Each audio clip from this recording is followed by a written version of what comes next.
कैसे आप सब? आप सभी का स्वागत है अपने इस YouTube channel new study centre पे। आज हम लोग देखने वाले हैं इकोनॉमिक्स सब्जेक्ट के पार्ट 2 वाले सब्जेक्टिव सीरीज को। हम लोगों ने पिछले क्लास में यह 12 तक क्वेश्चन कर लिया था। अब हमें इस क्लास में भी 12 या 13 क्वेश्चन करने हैं। चलिए अपने सवाल की ओर बढ़ते हैं, वक्त बर्बाद ना करते हुए। हमारा सवाल कहता है, उपभोक्ता उद्योग से आप क्या समझते हैं? इसका उत्तर हो जाएगा, जिस उपयोग का संबंध उपभोक्ता से होता है तथा वह उपयोगी वस्तु बनाया जाता है उसे उपयोगिता उपभोग कहते हैं, उपभोक्ता उपभोग कहते हैं, उद्योग कहते हैं। इसमें विशेष रूप से गृह उपयोगी वस्तुओं का उत्पादन होता है, जैसे कागज उद्योग, चाय, चीनी, सीमेंट, पंखा उद्योग आदि। अगले सवाल की ओर बढ़ते हैं। हमारा अगला सवाल है, प्रदूषण क्या है? प्रदूषण क्या है? यह मुख्यतः कितने प्रकार के होते हैं? प्रदूषण पर्यावरण में होने वाले वैसे परिवर्तन जो समस्त जीवधारियों एवं प्राकृतिक संपदा को हानि पहुंचाता है, उसे प्रदूषण कहते हैं। या इसका दूसरा परिभाषा हो सकता है, जल, वायु तथा मिट्टी में अवांछनीय पदार्थों के मिल जाने से उसके उपयोगिता में कमी आ जाती है, जिसे प्रदूषण कहा जाता है। हमारे हिसाब से आपको ऊपर वाला ही परिभाषा याद रखना चाहिए। इसके मुख्यतः 5 प्रकार होते हैं: वायु प्रदूषण, जल प्रदूषण, मृदा प्रदूषण, ध्वनि प्रदूषण, रेडियोधर्मी प्रदूषण। अगले सवाल की ओर बढ़ते हैं। हमारा अगला सवाल कहता है, भारत की निर्यात एवं आयात वाली वस्तुओं का उल्लेख करें। इसका उत्तर हो जाएगा, भारत की निर्यात वाली वस्तु। भारत से निर्यात किए जाने वाली वस्तुओं में इंजीनियरिंग सामान, पेट्रोलियम उत्पादन, रत्न और आभूषण, रसायन और संबंध उत्पादन, अयस्क एवं खनिज तथा सामान शामिल है। भारत की आयात वाली वस्तुएं, मतलब ये हमने निर्यात वाली बताया, अब आयात वाली वस्तु। आयात की जाने वाली वस्तुओं में पेट्रोलियम एवं संबंधित उत्पादन, मशीनरी, इलेक्ट्रॉनिक सामान, सोना और चांदी, उर्वरक, रसायन और लौह धातु इत्यादि आते हैं। अगले सवाल की ओर बढ़ते हैं। हमारा अगला सवाल है, बिहार में धान की फसल के लिए उपयुक्त भौगोलिक दशाओं का उल्लेख करें। इसका उत्तर हो जाएगा, बिहार में धान की फसल के लिए भौगोलिक दशाएं निम्न है। पहला, उष्णदर जलवायु। दूसरा, तापमान 22 डिग्री से 32 डिग्री सेल्सियस के बीच होनी चाहिए। तीसरा, वर्षा 150 से 300 सेंटीमीटर होनी चाहिए। चौथा, मिट्टी जलोढ़ चिकनी होनी चाहिए। बुआई जून से अगस्त तक तथा कटाई सितंबर से नवंबर के बीच हो जानी चाहिए। अगले सवाल की ओर बढ़ते हैं। हमारा अगला सवाल जो कहता है, वो कहता है, बिहार में दलहन के उत्पादन एवं वितरण का संक्षिप्त वितरण प्रस्तुत कीजिए। बिहार में दलहन फसल में चना, मसूर, खेसारी, मटर, मूंग, अरहर, उड़द तथा कुर्थी प्रमुख है, जिसमें चना, मसूर, खेसारी एवं मटर रबी दलहन फसलें हैं तथा अरहर तथा मूंग खरीफ की फसलें हैं। दलहन उत्पादन में पटना प्रथम स्थान पर है तथा औरंगाबाद एवं कैमूर क्रमशः दूसरे तथा तीसरे स्थान पर है। अगले सवाल की ओर बढ़ते हैं। हमारा अगला सवाल कहता है, बिहार में मुख्य नदी घाटी परियोजना के नाम से बताएं। बिहार के मुख्य नदी घाटी परियोजना का नाम बताएं एवं सोन परियोजना का महत्व पर प्रकाश डालें। बिहार की नदी घाटी परियोजना निम्नलिखित है। पहला, सोन नहर। दूसरा, सारण नहर। तीसरा, ढाका नहर। चौथा, त्रिवेणी नहर। पांचवा, कोसी नहर और छठा, गंडक नहर। सोन नहर के बारे में यहाँ पूछा गया है क्वेश्चन में कि सोन परियोजना के महत्व पर प्रकाश डालें। तो सोन नहर, यह सोन सिंचाई परियोजना का एक भाग है। यह बिहार का पहला आधुनिक सिंचाई परियोजना है। इसे 1874 की डिहरी पर निर्मित किया गया है। इससे 2 नहरें निकलती हैं। अगले सवाल की ओर बढ़ते हैं। हमारा अगला सवाल कहता है, सतत विकास क्या है? यह हमारे परीक्षा के दृष्टिकोण से काफ़ी इंपॉर्टेंट क्वेश्चन है, वीवीआई क्वेश्चन है, मोस्ट वीवीआई क्वेश्चन है, ताबड़तोड़ इंपॉर्टेंट क्वेश्चन।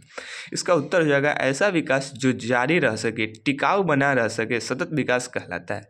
तथा सतत विकास में न केवल वर्तमान पीढ़ी सतत विकास में न केवल वर्तमान पीढ़ी बल्कि भावी पीढ़ी को भी ध्यान में रखा जाता है।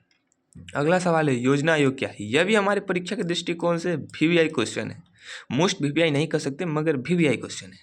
इसका उत्तर हो जाएगा भारत में आने वाले 5 वर्षों के लिए आर्थिक विकास की योजना बनाने वाले आयोग को योजना आयोग कहा जाता है। इसे इंग्लिश में प्लानिंग कमीशन कहते हैं।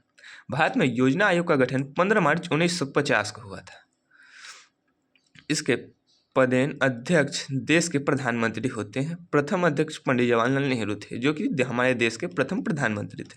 हमारा अगला सवाल है राष्ट्रीय आय नेशनल इनकम क्या है। यह हमारे परीक्षा के दृष्टि से मोस्ट वीवीआई क्वेश्चन है, ताबड़तोड़ इंपॉर्टेंट। इसका उत्तर हो जाएगा किसी देश में 1 वर्ष की अवधि में उत्पादित सभी वस्तुएं एवं सेवाओं को मौद्रिक मूल्य के योग को राष्ट्रीय आय कहा जाता है। जिस देश की राष्ट्रीय आय अधिक होती है वह विकसित देश कहलाता है तथा जिस देश की राष्ट्रीय आय कम होती है वह अविकसित कहलाता है। अगले सवाल की ओर बढ़ते हैं। प्रति व्यक्ति आय, पर कैप्चा इनकम, यह भी हमारे परीक्षा की दृष्टि से काफ़ी इंपॉर्टेंट क्वेश्चन। इसका उत्तर हो जाएगा राष्ट्रीय आय को देश की कुल जनसंख्या से भाग देने पर जो भागफल प्राप्त होता है वह प्रति व्यक्ति आय कहलाता है। प्रति व्यक्ति आय बराबर राष्ट्रीय आय बटे देश की कुल जनसंख्या। अगले सवाल की ओर बढ़ते हैं। अगला सवाल है मानव विकास रिपोर्ट से आप क्या समझते हैं। राष्ट्रीय मानव विकास रिपोर्ट का तात्पर्य देश के वर्तमान जनसंख्या का शैक्षणिक, शारीरिक, मानसिक विकास का निर्धारण करता है। इस रिपोर्ट को भारतीय लोकतंत्र के लिए एक प्रमुख दस्तावेज माना गया है, जो खास करके निर्धनता को दर्शाने में अहम भूमिका निभाती है। भारत में पहली बार योजना आयोग के द्वारा तैयार मानव विकास रिपोर्ट अप्रैल 2002 को दिल्ली में अटल बिहारी वाजपेयी के द्वारा जारी की गई थी। इस सवाल की ओर बढ़ते हैं। हमारा अगला सवाल है बिहार एक पिछड़ा एवं अत्यंत गरीब राज्य है, कैसे। इसका उत्तर हो जाएगा बिहार अत्यंत गरीब एवं पिछड़ा हुआ राज्य है क्योंकि यहाँ की गरीबी में व्यापार प्रवृत्ति निरंतर मौजूद रही है। बिहार पूरे देश में उड़ीसा राज्य के बाद सर्वाधिक गरीब राज्य है। यहाँ के 62% आबादी गरीब रेखा के नीचे गुजार 41.4 राज्य की प्रतिवर्तक करती है। बिहार राज्य पूरे देश भर में न्यूनतम है, जिसके चलते बचत निम्न स्तर पर है। जो है वो निम्न स्तर पर है। कम बचत के कारण पूंजी निर्माण की दर कम होती है। कम पूंजी निर्माण दर के कारण विनियोग भी कम होता है, जिसके परिणाम स्वरूप बिहार में प्रति व्यक्ति आय पुनः निम्न स्तर पर कायम रहती है। यही वजह है कि बिहार एक गरीब और पिछड़ा राज्य है। अगले सवाल की ओर बढ़ते हैं। हमारा अगला सवाल है मुद्रा क्या है। मुद्रा, करेंसी। इसका उत्तर हो जाएगा मुद्रा पैसे या धन के उस रूप को कहते हैं जिससे दैनिक जीवन में क्रय एवं विक्रय होती है। इसमें सिक्का, कागज, नोट दोनों आते हैं। आमतौर से किसी देश में प्रयोग की जाने वाली मुद्रा उस देश की सरकारी व्यवस्था द्वारा बनाई जाती है। मुद्रा को आर्थिक व्यवस्था की रीढ़ मानी जाती है। अगले सवाल की ओर बढ़ते हैं। वस्तु विनिमय प्रणाली, जो हमारे बोर्ड एग्जाम के पॉइंट ऑफ व्यू से मोस्ट वीवीआई क्वेश्चन में से एक है। इसका उत्तर हो जाएगा वस्तु विनिमय प्रणाली उस प्रणाली को कहा जाता है जिसमें एक वस्तु के बदले दूसरे वस्तु का आदान प्रदान होता है। दूसरे शब्दों में कहे तो किसी एक वस्तु का लेन देन वस्तु के किसी दूसरे वस्तु के साथ बिना मुद्रा के प्रत्यक्ष रूप से लेन देन विनिमय प्रणाली कहलाता है। उदाहरण के लिए गेहूं से चावल बदलना, सब्जी से तेल बदलना आदि। यह हमारे इस पार्ट 2 का आखिरी क्वेश्चन है। क्रेडिट कार्ड क्या है। इसका उत्तर हो जाएगा क्रेडिट कार्ड भी प्लास्टिक मुद्रा का एक रूप है। क्रेडिट कार्ड के अंतर्गत ग्राहक की वित्तीय स्थिति को देखते हुए बैंक उसकी साख की एक राशि निर्धारित कर देती है, जिसके अंतर्गत वह अपने क्रेडिट कार्ड के माध्यम से निर्धारित धनराशि के अंदर वस्तुओं एवं सेवाओं को खरीद सकता है। अब वही करीब 10 से 12 क्वेश्चन बचे जो हम आपको पार्ट 3 में करके बता देंगे। यह जो हमारा था वह था क्या, पार्ट 2, जिसका अभी एंड हो गया है, इस वीडियो का एंड हो गया है। मतलब यह वीडियो यहाँ पे समाप्त हो गया है। हमें उम्मीद है कि आज का वीडियो आप सभी को बहुत अच्छा लगा होगा। इसी प्रकार आप सब हंसते रहें, मुस्कुराते रहें और मन लगाकर पढ़ते रहें। तब तक के लिए बाय बाय, मिलते हैं नेक्स्ट वीडियो में। जय हिंद।